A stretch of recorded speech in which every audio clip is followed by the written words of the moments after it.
Minister of Israel. Heather Sells brings us the story. Many U.S. allies are carefully watching the president's debut speech today, as are America's adversaries. North Korea's top diplomat has a front row seat. Mounting tensions with North Korea are expected to dominate conversations in New York during the six-day UN meeting. The Secretary General calls it the most dangerous crisis that we face today. And President Trump will take it up in his address. Mr. President, do you have any comments about North Korea? I have more pressure. This will be a great week.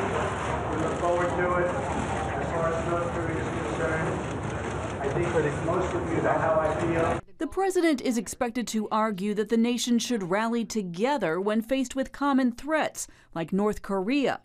It's a marked change from the campaign trail, where he suggested that the UN was not a friend to the U.S. and called it weak and incompetent. The United Nations is not a friend of democracy. It's not a friend to freedom. It's not a friend even to the United States of America. The president is also expected to talk about Iran's nuclear agenda and the chaos in Venezuela and Syria. And in keeping with his campaign comments, he will push for reform at the UN, a point he previewed on Monday. In recent years, the United Nations has not reached its full potential because of bureaucracy and mismanagement. On one issue, there's no question where the U.S. stands at the UN, taking a strong position in support of Israel. The Prime Minister of Israel reinforced that when he met with President Trump Monday. I want to say that under your leadership, the alliance between America and Israel has never been stronger, never been deeper.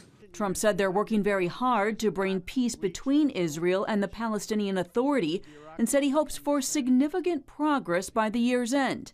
He's expected to meet later this week with the Palestinian president, as well as many other world leaders. Another key point for the president of the UN, emphasizing his America First policy, actually working hand in hand with international cooperation.